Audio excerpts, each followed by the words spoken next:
prepare seu coração. A partir de agora, programa Bíblia Sem Arrodeio. E falou o leproso: se o Senhor quiser, pode me purificar. Jesus estendeu a mão e disse: quero ser limpo. E ele foi curado. A palavra de Deus de forma simples e objetiva. Como Jesus é, sem arrodeio. Como a Bíblia é, sem arrodeio. Comunicação, irmão Gilvan Silva. Dia a dia Cristo está comigo, me dá paz no meio do terror. Meu irmão, minha irmã, desejo que Deus guie os seus passos, assim como os passos dos seus.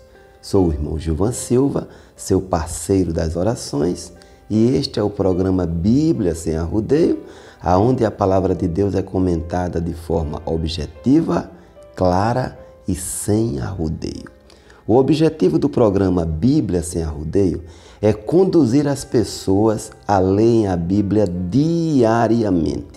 A leitura sistemática da Bíblia apresenta a soberania de Deus, a fragilidade humana, apresenta o que caracteriza o pecado e as artimanhas do diabo.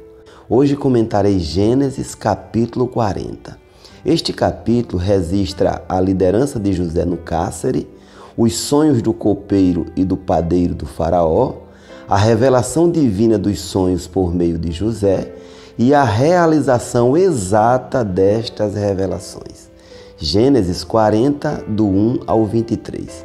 Tudo corria bem no presídio dos prisioneiros do rei, que estava sob a supervisão de José. Lá fora, o copeiro e o padeiro chefes do faraó falharam em alguma tarefa que foi considerada pecado digno de prisão, pelo menos inicialmente. E eles ficaram sendo cuidados por José. O termo copeiro, no original, se trata daquele mordomo que administrava cuidadosamente a comida e a bebida.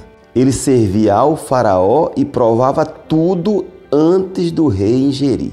Já o padeiro, nesse contexto, era o cozinheiro encarregado de criar e supervisionar a arte alimentícia do faraó, não apenas o fabricante de pães. Então a gente vê que eram duas funções de alto risco. A definição do verbo pecar é errar o alvo, que remete para desvio do objetivo proposto.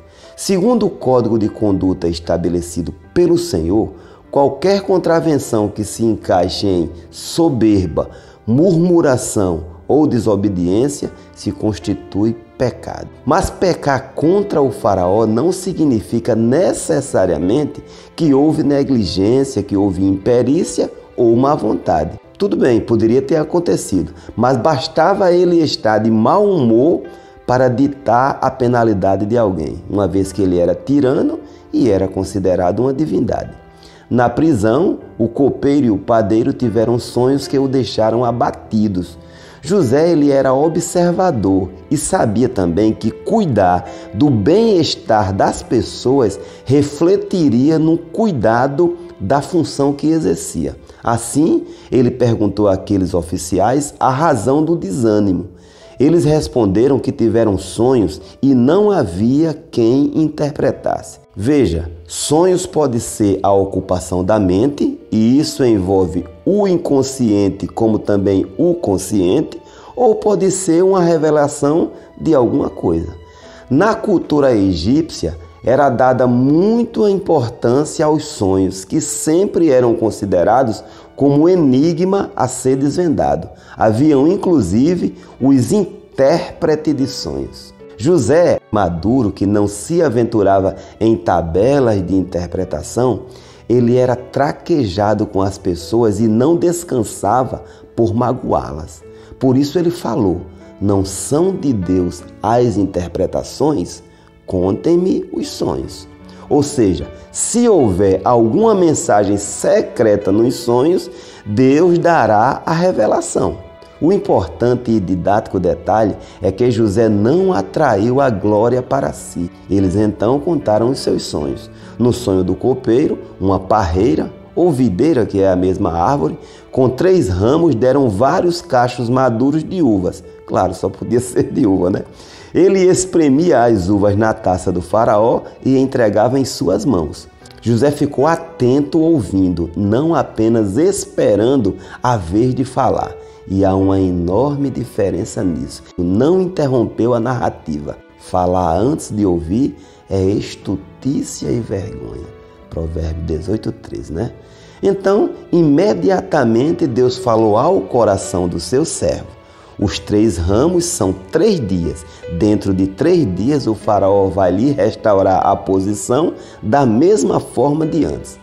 Numa triscada repentina de ansiedade, José pediu para o copeiro falar com o faraó para o libertar da prisão, pois era inocente e sofria injustiças. José ele tinha consciência, meu irmão, que apesar de ser o supervisor do cárcere, continuava sendo um prisioneiro. E isso nos leva a refletir. Às vezes, a gente exerce funções de liderança, mas a gente continua sendo servo. Há um adágio que diz: o caráter de um homem se reflete na maneira como trata as pessoas que imagina não precisar delas. E Tiago falou: quem é sábio e inteligente, mostre pelo bom trato, pois as obras refletem o temor de Deus. Capítulo 3, versículo 13. O copeiro ele se esqueceria de José temporariamente, mas no tempo certo de Deus e de forma que não ficasse apenas no livramento da prisão, Deus faria a ele se lembrar. É assim, meu irmão, que o justo Deus faz. Daí a importância de esperar pacientemente nele. Tanto as características da personalidade como uma vida de oração injeta essa esperança. Quando o chefe dos padeiros ouviu a interpretação favorável, ele se animou e contou também o seu sonho. Sobre a minha cabeça, disse ele, havia 3 cestas com manjares. Na cesta de cima, ou seja, a que ficava exposta, estavam as delícias que o faraó aprecia, mas as aves comiam tudo. Numa cultura, meu irmão, onde todos os sonhos tinham significado, era um sonho preocupante, né? Mas José não arrudeou. As 3 cestas são 3 dias. Dentro de 3 dias o faraó vai lhe decapitar, pendurar seu corpo e as aves comerão a sua carne. Esse tipo de vilipêndio, de ultraje, expressava a extrema ira do faraó. Algumas versões traduzem como: o faraó vai empalar você numa estaca. Empalar era um método de execução muito torturante. O réu ele era atravessado por uma estaca que entrava na virilha e saía na cabeça. Tira um fino aí.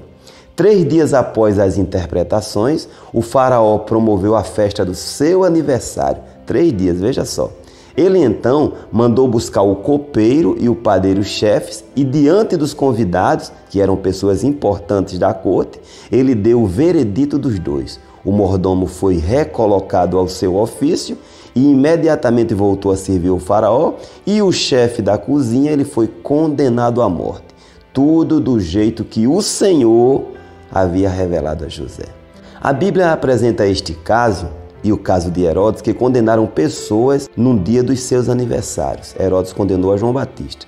Por conta destes fatos, há religiões que não comemoram aniversário, postura que deve ser respeitada. Afinal, dogmas religiosos são muito importantes para quem os pratica, mas se torna um embaraço quando o religioso não comemora aniversário, argumentando as sentenças do faraó e de Herodes e condena a quem comemora. Veja só, a linha que divide o dogma religioso e a doutrina bíblica pode ser tênue, fininha, como também pode ser extremada. José ele havia pedido ao chefe dos copeiros para interceder por ele junto ao faraó, não é? Mas o homem esqueceu dele. A glória deveria ser unicamente de Deus. E José era um homem experimentado, meu irmão, nas decepções e tinha habilidade divina para relevar e não guardar rancor. A sabedoria do alto mostra que o ressentimento ele é autodestrutivo. Tem um outro adágio popular que diz assim: guardar ressentimento é como tomar veneno e esperar que a outra pessoa morra. É muito difícil ser esquecido, mas Deus não esqueceria de José.